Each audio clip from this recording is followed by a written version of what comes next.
Oregon 750 power button failure. Fixed using a Sharpwriter number 2 pencil. Pulled the eraser out of there, that's what they look like when they come out.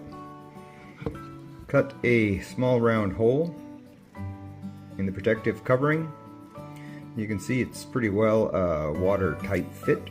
Certainly good enough for being out in the rain. Don't have to remove much, but that round hole, remove the debris from the inside, screw that in there, and presto, it works.